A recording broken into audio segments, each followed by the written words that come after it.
marriage patterns have changed dramatically since the 1970s. The median age for first marriage has been increased, with men marrying at an average age of 30, women at 28 by 2010, compared to 23 and 21 respectively in the 1970s.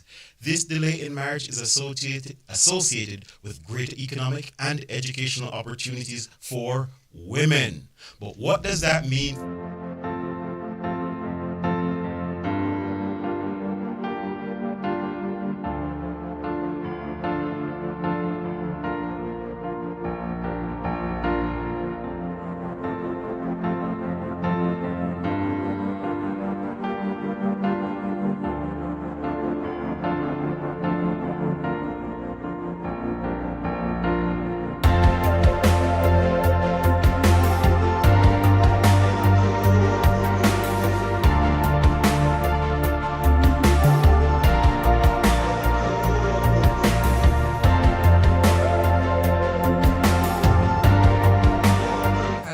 Technologies, which a lot of people are not familiar with.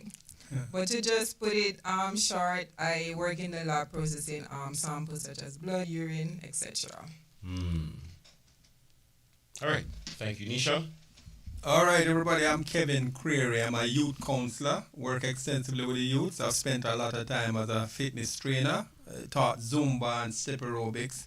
So my credentials are mainly in fitness training, and I call myself a social observer. I'm in my 50s now, but I've had the privilege of tasting marital bliss. But I'm currently a divorcee. Okay. All right. Thank you. And as we talk about this, we've talked about the age shifting in terms of marriage. One of the things that has come with this is also a decrease in the number of marriages.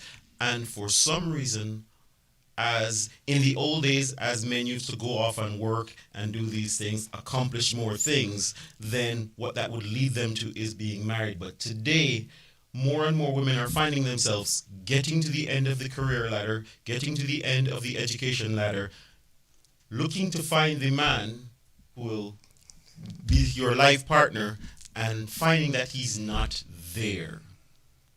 And finding that he's not here. Is this your experience? Toss out the number so those can call us. If you're listening, give us a call. Let us know your experience as we dig into this topic today. So, Nisha, you're 28 and you're single. Yes.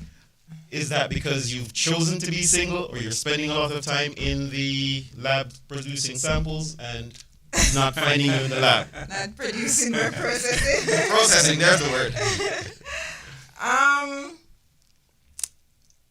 I think it's just where I'm at in life, where life finds me. Mm-hmm. It's not necessarily a decision that I have made to be single right now. Mm-hmm. Neither is it...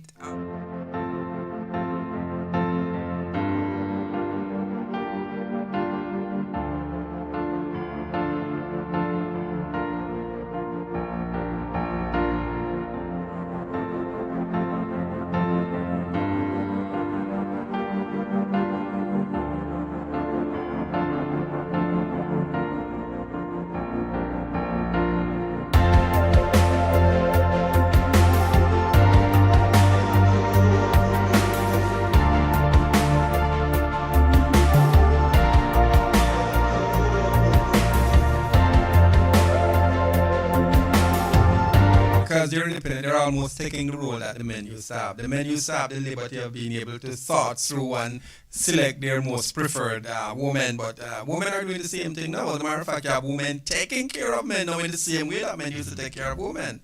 So the whole dynamics change. So dating will be affected. Inevitably, it's going to affect the dating, even the dating pool. Yeah, but the very controversial thing about it is that you have, what I've observed, fewer men being sought after a lot more than a lot of other men. So even though you have so many men in the dating pool, it's really a few of them the women going after. And that's interesting because I imagine you'd have seen this in your classroom, and I see it because I teach in the classroom as well. There are more women sitting in the classrooms now, which means there are more women graduating from college, which means there are more women getting into these jobs and men are falling behind. Men are falling behind in the education system, which means they're falling behind in terms of financial security and stability. Do women still want stability, or is that something a thing of the past?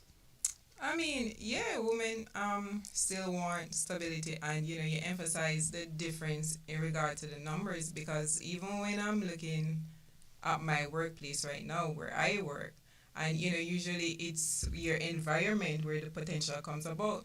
I can count and finger how many men, and then it's not just men, but what kind of men, different beliefs, different backgrounds, right, which all plays a part when it comes to dating or finding that relationship, because you're not just going to get up and just start dating someone. Anybody. No, we all have our various criterias, right? And just like when you point back to education, I don't think an educated woman would necessarily want an uneducated man.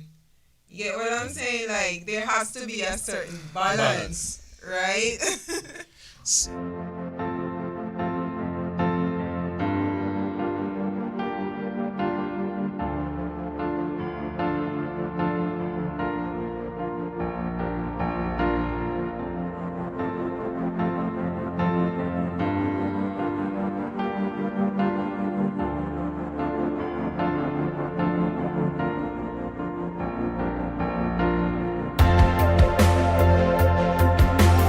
In some places, it's even more, as you're seeing in your workplace, more females than males, which means more women are earning more than men. That means both economically and educationally, women are outpacing the men.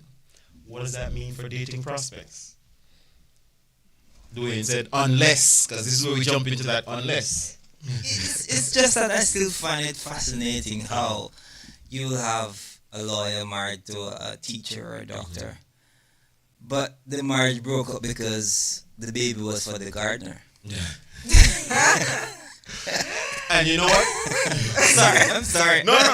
Because that that's is a very valid point, because there's another piece of research that looks at the idea of what women say they want versus what they actually want. So said another way, what women are being socialized to find as attractive versus what actually stimulates them.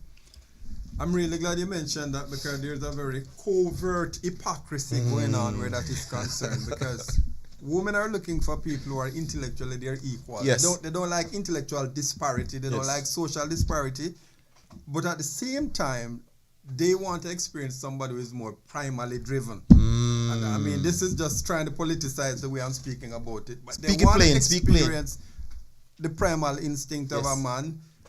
And also, because women are more now oriented towards being empowered, this power extends itself to wanting to be in charge. So they'll actually marry down. They will marry down because they're not necessarily looking for the equal all the time. If they're thinking career and overall development, like to actualize, then they're going to be thinking of compatibility and a social complement, etc. But for the most part, what I have observed is that a lot of the younger women, that's really not their priority right now. They want to grow, they want to become, they want to achieve the maximum, they want to reach the ceiling. Yes. But at the same time, they want to play a little bit. Can I put you on the spot here? 'Cause I was going to ask you, because I saw you nodding as he spoke. Just to say, I'm listening. Fair enough. So, I mean, and what you said there, so it is politically correct for the woman to say, yes, we still want the man who earns more, who is more confident, who's more educated, but based on the pool, that may not necessarily be in the cards, as well as you mentioned, the primal drive. The man who is more educated and more quiet and more the husband type, he may not necessarily stimulate you in that primal way that makes you go, yes, just like the gardener would, because the gardener is a bad man. Exactly. I think from what I got from when I think about what Dwayne said in regards to, you have this guy, you're a lawyer, you're a doctor, and the lady ended up with the gardener. Yes. It's because what sometimes you find is that when you have these individuals in certain position, it's like you become so advanced in some areas and you decrease in other areas, right? So what you find sometimes is that, yes, the doctor, let's say the guy is a doctor, right, and the woman is a lawyer. The doctor is so educated in science, right, but he's not educated in compassion. Right, so that's where you find the gardener comes in. This gardener is really, educated when it comes to, catering to the basic needs, make her feel loved. You get what I'm saying? And that's why it's so important to find the balance in life. Like, even if you're pursuing an education, the reality is that we all need companionship. Like, it doesn't matter what society is trying to tell, especially young ladies, like, you can do everything on your own. I don't believe that. I don't agree with it. For me personally, I crave companionship, right? Like a lot of other women do, and young ladies, right? We can find the balance, right? And sometimes we're fooled into thinking that if you have the education, you can't necessarily have, the nice guy or a nice uneducated guy, right? You have to settle for certain things. And I'm not like, saying no to compromising, right? Because there's something that you'll always have to compromise on. And even when it comes to relationship, right? Nobody would have perfectly everything that you prayed for, or, as a young lady or young man that you write about in your diary. Not everybody will have, how many ladies want 7, 6 feet, whatever, men. Oh, 6 foot, and they end up with figures. a short guy, but he fit what's really important for her. What the important things are. Because a lot of time as women, I feel like we put emphasis on some of the stuff that we really shouldn't. You get what I'm saying? Yeah, you want a handsome guy, but he doesn't have to be the most handsome guy in the world. On that note, because that's where I wanted to go, so that we can be clear on what's important in 2024. And to give it some context, Tom Brady has about 6 or 7 or 8 Super Bowl rings. The man's an accomplished man. I mean, he's a multi-millionaire. But his wife left him for the karate instructor. Uneducated in compassion. Educated in compassion, right? So here you have this man who has the drive to accomplish. That's one of the things that we are told as men to, drive, accomplish. And of course, he's built up wealth, so he's able to provide and protect, right?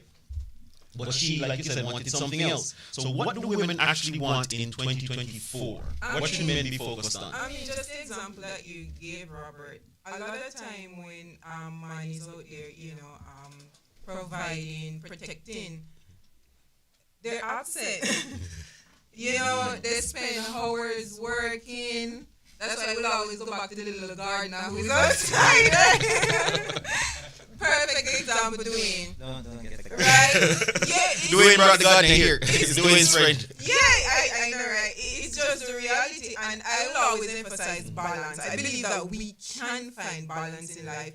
As much as you desire a certain career, you do all that it takes to get that career, right? As much as you desire a certain education level, you do all that it takes to acquire that. Why can it not be the same for relationships? And that's a good question. And I want to bring you in on this, Kevin, because here's the thing. As the man is doing that, before it used to be the man's doing that, and so the woman is there so they could connect. But now if they're both hunting, if they're both out there hunting career, and then no one's home. What do you find happening to men in this dynamic?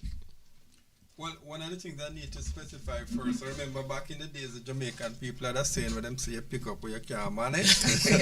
What is going on is the corporate ideology. It idealizes certain things like a certain type of man, a certain type of appearance, a certain type of affluence. You know what I mean? And then the woman sees that, and in a lot of cases, she identifies that as being the ultimate example of a good man. However, nature still dictates that certain primal elements of the man is what really attracts the woman. You understand what I'm saying to you? For example? You're still going to desire a man who has a certain musculature, a certain physique, a certain athletic prowess, a certain... Wait, 1 second. I think we've lost our feed. Dwayne's trying to work it out. We're still live on air, but we've lost our feed, our video feed. Check the okay. All right. Right now, we're going to take a quick break. And when we come back to the break, we'll continue the conversation as we dig into what is that primal thing that still gets you going when you're talking about all the good, the nice, the honest, the loyal, but it's just not doing for you. What's that primal need? What's that primal urge? This is after the break. In the meantime, the numbers to call if you want to share in the conversation is 945-9029. That's 945-9029.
Back to the Wrecking Trade, where we are continuing our conversation and exploring what is that primal urge that women are missing even as they're walking into the classrooms, as they're graduating, as they're moving through their careers and finding those loyal, nice, good men, but something keeps pulling them back to the gardener. The way it introduced his friend.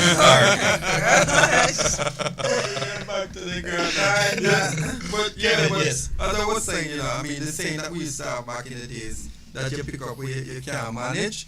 Some of us have started to define accomplishment as being, or refinement. We believe being elite constitutes a certain amount of conservatism. You know what I mean? We have to be conservative, and being elite and being corporate means that you're not as primal as you used to be. But that's not the case. So some of the women from what I've observed, they've been eyeing these people who they believe are, manifesting these traits of the corporate, the corporate traits, and at the same time, so when they chase them down and they get with them, and it's a little too conservative for them. Why? Because nature still exists, and they still want some athleticism. Mm-hmm.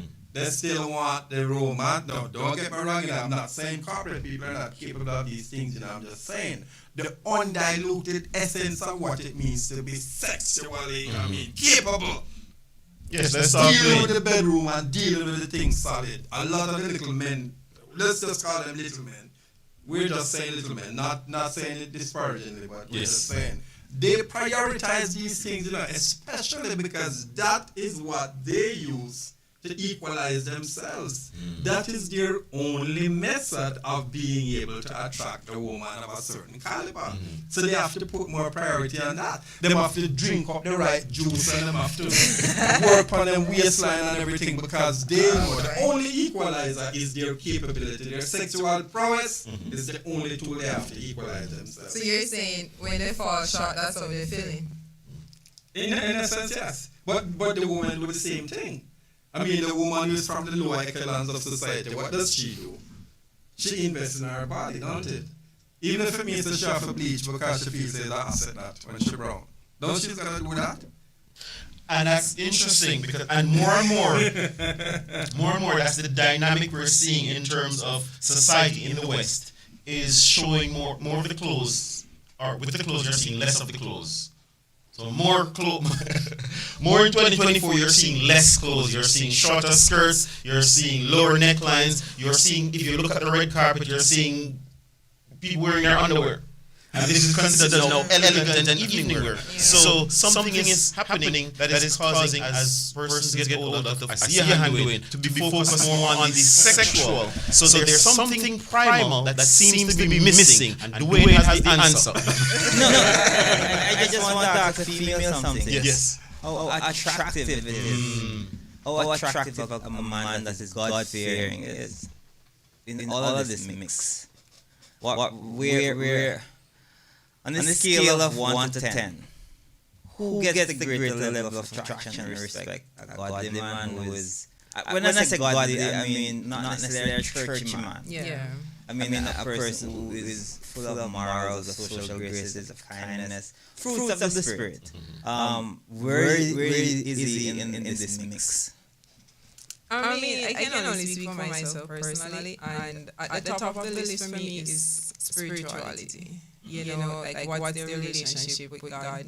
Because I believe the reason why it is at the top for me is because I certainly believe that when you love God and you're obedient to Him, you will therefore know how to love me.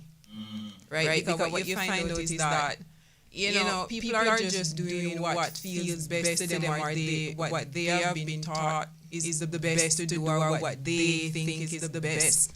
But I can only say there is a blueprint for us, right? Which goes back to, and it's going to always come back, for me personally, to spirituality, right? If you love God and you live obedient to Him, that means you're not going to rob your neighbor, right? Nisha, that you've means spoken well.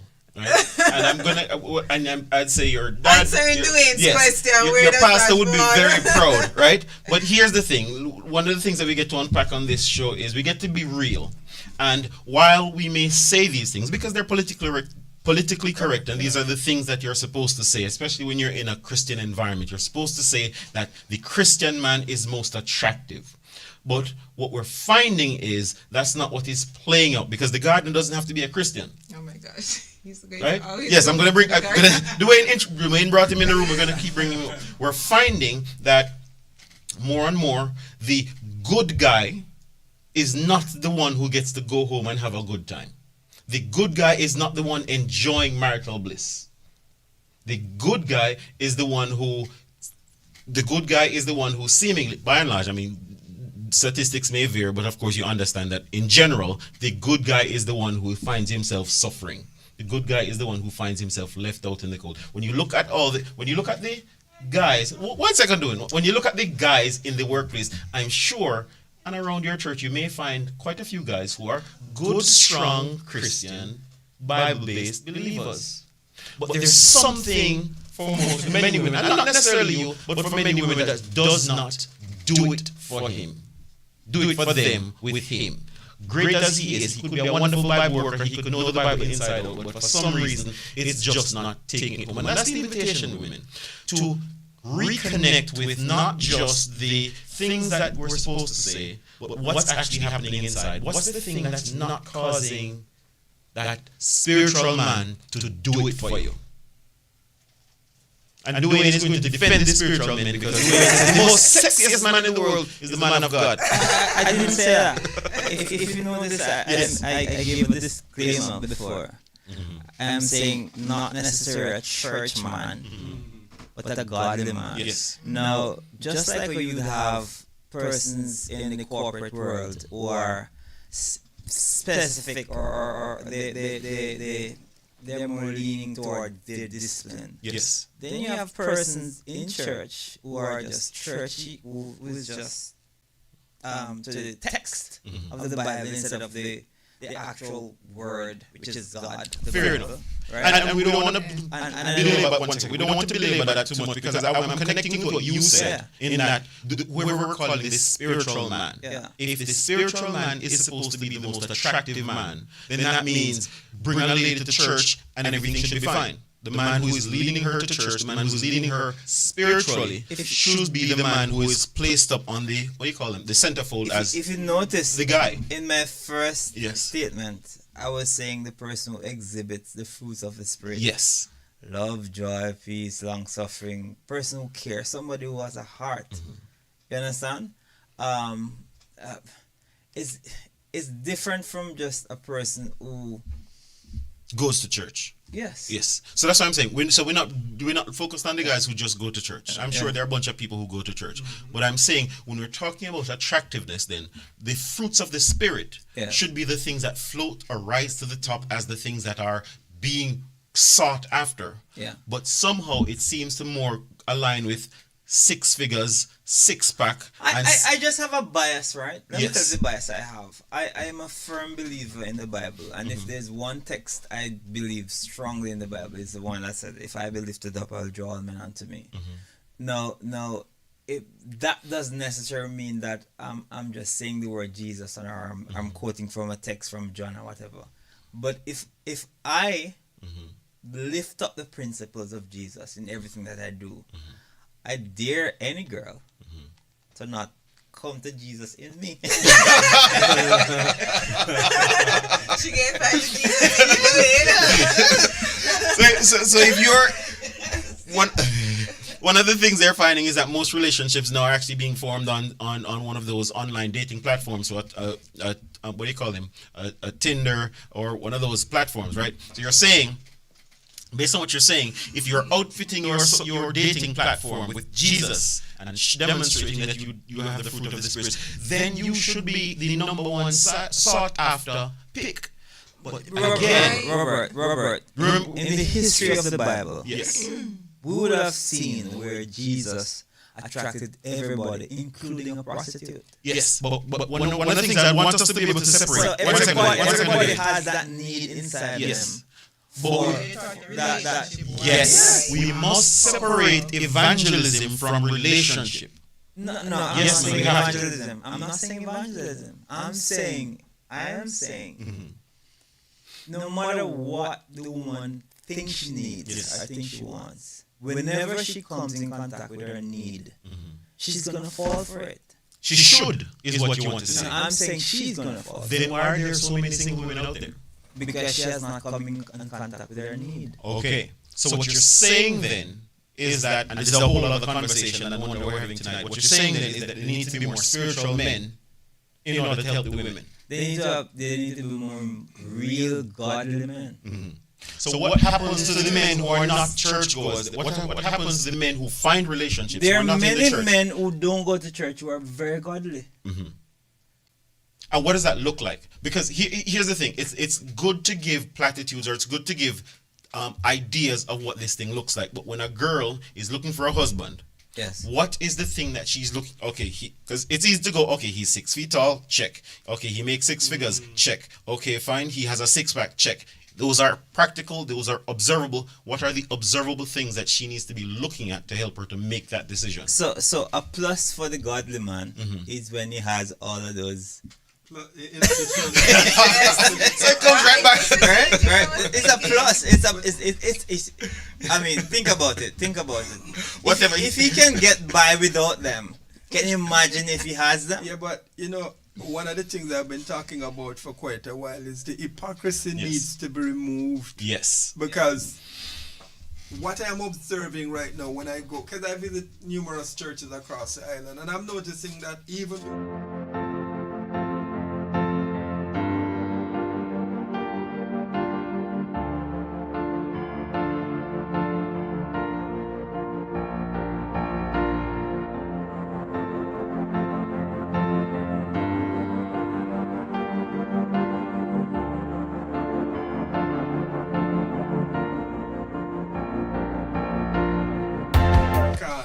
cannot deny that. You know what I mean? It's just the truth. And then the women in the church, even though they're in doubt spiritually and everything, and they have the religious conviction, it is very difficult for them to not be attracted. A man walk past in the church and I'm tight shirt and I'm tight pants. And he has the six pack. Yeah. I mean, when doing mention like the whole spiritual aspect of it, even when I answered for myself, it's not to say that that is it and that is the only thing. I did say at the top of my list is that, which means that there are other stuff on the list. Okay. Did I make that clear? At the top of the list Is that? is that. But the list is not complete at that. No, because at the end of the day,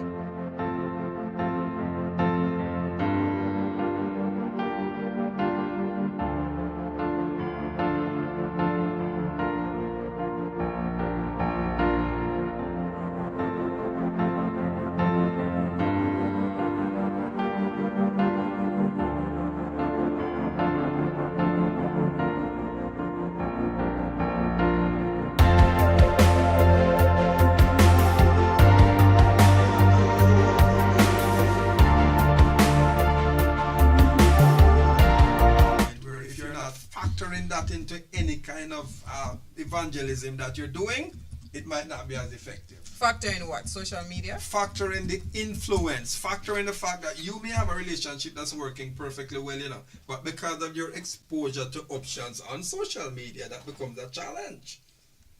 This may be one of the contentions we didn't have to factor in the years gone by. We probably never have to think about that, but it is a reality now. In other words, we have to evolve in accordance with our time is changing. You see what I'm saying? Yeah, but And- I don't think we can allow ourselves to change with everything, because a lot of things that are evolving out there, they're not good. So here's the thing there, because one of the things that I get you to be saying here is that maybe this is not an evolution, maybe it's a recognition of something that's always been there, and that recognition is that, hey, sex is actually important to that couple. Absolutely. And part of that situation comes from statistics pointing to anywhere up to 45% of marriages couples maybe in sexless marriages, which means there's something that is happening in the marriage that is causing this sexual attraction to disappear, and then as the sexual attraction disappears, the connection disappears, and then the marriage falls apart. So we've talked about the gardener. There's something that said, hey, he doesn't make enough money. He's not as intellectual or whatnot, but there's something that is drawing her. And we take it out of the gardener. You mentioned before that, guess what is happening? Even in the church, as people are lining up to get into the pews to worship, the dresses are tighter. They're shorter. The cleavage is a little bit lower. So there's something there. And we're saying, hey, maybe we need to understand this so that it cannot just be accidentally happening to us, but intentionally. Okay, I need to be good looking for my wife. I need to be good looking for my husband. Exactly. Maybe we need to focus on our weight a little bit more, because we've also as the marital age has gone up, so has the average weight for both men and women. You know, some principles that have developed that people consider to be antiquated, but to me they're common sense principles.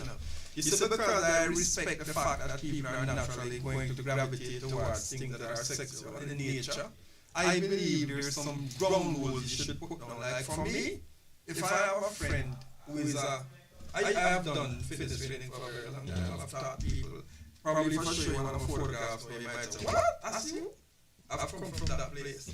If I have a friend who I know is a champion bodybuilder and I am trying to buy like a relationship, and he comes to my place and he back off the shirt and he starts some push-up and some squat, guess what? You get worried? No. No, you're wrong. Guess what? In reality, I have to think about what that might be doing to the woman who is watching. It's common sense. And I'm going to bring it to him, because guess what? We as men sometimes forget that we also have a responsibility to create an environment that's conducive to the woman's loyalty, That's right. We can't just throw her in the fire and expect, if she's a good woman, she's going to this and that and that. If the woman respects you enough, you should be able to say, well, babe, you know what? I think if you go to this place, because your common sense and discernment should be able to tell you if she's exposed to an overwhelming amount of certain any one thing. it's going to be a little bit of a distraction. Yeah, so, yeah, of course. And I guess it's easier to understand, and women usually understand it easier from the other side. You are married, you have a nice house, you have your good husband, and you get a nice helper, and she's very curvaceous, and she come to work every day in tights. How comfortable are you? Trouble that Get an old nanny. There you go, because you understand that the visual aspects are important. So Absolutely. Doing wants to jump in, and more you're finding as we're coming to recognize this, you're finding more and more men are getting back into the gym now. More and more men are getting back into fitness. More and more men are taking care of themselves because they realize that you can't just go, okay, fine, we're making enough money, we're gonna be okay, and then just become right. Especially since women are saying, well, I'm making my own money though. Yeah. That's why I will always go back to you gotta find that balance. That's my conclusion of it all. You have to find that balance. So what does the balance look like for you? What do you? For me? Yes, we're gonna put you on the spot here. What is it that you find attractive? So Dwayne has already given you a head start with the top of the list being that spiritual godly man. What else does that spiritual godly tell man? me to bring my diary. Just kidding. I look for for me attraction, what is relationship like with God, not just that you go to church, right? How he looks physically. Number 2 on the list. No, I'm not giving you any order. Right? How he thinks based on how he speaks, right? And his demeanor, because that says a lot. How he plans. Are you just like a last minute, to relax person? Or are you like an active planner? Right? I am thinking about, okay, what's your family structure like? What's your past like? Because obviously that's going to influence the present and the future. Do I need to keep going? No. And it's interesting that as the words may change and they evolve, but they pretty much point to the same thing. A stronger man, as you mentioned, the guy who comes in and he's doing 1,000 push-ups and whatnot, the natural animal part of your brain says, hey, that man may be a better protector than my little skinny man right here who gets nervous every time the wind blows. I'm so glad that you mentioned that. You know why I'm glad you mentioned that? Because it goes right back to talking about the primal instincts and the primal prerequisites that a female would have. And what's the female? Not necessarily the woman, the female species. Naturally, that's what it may differ with individuals, but in general, the female species as a whole. In general, if you're talking about wolves, this male wolf over here who is the alpha male, there is a stronger possibility that if I mate with this person, my offspring will survive. It's a stronger possibility he'll be able to fend off the attack from the others because he's more muscular. Yes. But when we talk about the primal things, people believe it's almost like disrespecting the human. They don't want to see a comparison being made between animals and men. But nature is nature. Yes. Part of the reason why you're watching the man plucking the flowers or mowing the grass and you spend a little longer time than you should looking at him is because him triceps stand out and him bicep and him probably even him sweat. The sweat glistening. Even the smell from that man, because you're a human, it will in fact impact you in some way. So you have to close the window early and move from the window. Yeah. But we need to stop being hypocritical about this. And even in the evangelism as we're talking about, I look forward to the day when I'm saying it, when pastors are starting to be more comprehensive in what they're imparting to people so that they have more gratifying relationships as well, saying, hey, look here, you know what? You need to go and tell people when they come before you in counseling, in need of counseling, be real with them. Some of the times the reason why they're falling apart is that sex is breaking down. People don't know how essential the sex is as an adhesive in a relationship. They underestimate it, But if you're not compatible sexually, or if you're not enjoying the experience when you're bonding with somebody, that's a significant part of the bonding, just help people to have more wholesome experiences generally in their life and to develop more in a more wholesome fashion. Be more comprehensive with the teaching, man. Appreciate that. And I see the way we're ready to jump in, but I wanted to circle back to something you said, Nisha, because you mentioned the physical, but you also mentioned how he plans. And planning just is another way of looking at how can this man lead me? Because if he doesn't know what he's doing, then how can I trust him to be an actual leader? Because that's what the Bible advises us to do, to connect with the leader. What do you want to add, doing? I want to Jump back on the sex. just invite Kevin to come to my church. I want to tell him some of the core beliefs of the church that I go. The core beliefs of the church that I go is strong on wholesome, the wholesome man. Health, the health, not just what you take in terms of medical, but your lifestyle. We have a New Start acronym that really works, and that includes exercise, rest, trust in God, temperance, water, air, that kind of stuff, right? So that is emphasized. Is it practiced a lot? I'm just telling you that is in the church that I go. That's a part of the core belief. The core beliefs, right? Because that is, and to her, Yes. to Nisha, I want to know at what point can a woman be distracted from all of those expectations when one of the prime features of a man comes up first. For example, say he has that physique. And he's kind. Or say he has that physique and he is educated. How long it is? Like how ready are you to compromise? So put the list in actual order. Yes, What's the important? You understand what I'm saying? Yes, man. Because I know a lot of women fall because the man came out first with. They say that men are attracted. Men attraction comes through their eyes. Yes. Yeah, by what they say. I tend to think that if that is based on testosterone, I think that women has testosterone. Yes, they do. Yes, they do. Because sometimes if the woman finds that, she knows not all that she needs. But that's enough. No, but she's willing to settle with that for a time. Yeah. That's enough for that time. you know what? Okay. Go ahead. I was just gonna say I've seen situations where the woman going for the gardener backfired terribly. However, this is how they manage to compensate for that lack that the gardener has. Women have the capacity, and I'm not a woman, but I've been around a lot of them and they teach me a lot. There are women that have this innate ability to compartmentalize where, of course, so the gardener is not an intellectual. The gardener is not even entertaining on an intellectual level, and they can't even reason with him about certain things. But they confine him to the capacity that he serves them. He's a good man, he's a son in the bed, but don't want to believe she's going to take him to a certain place where he's going to be required to represent himself orally in terms of that conversation. So she can compartmentalize. And I've seen it backfire. I've seen relationships where the stud started out, call him the stud right now. The stud started out on a good note because that's what the woman needed.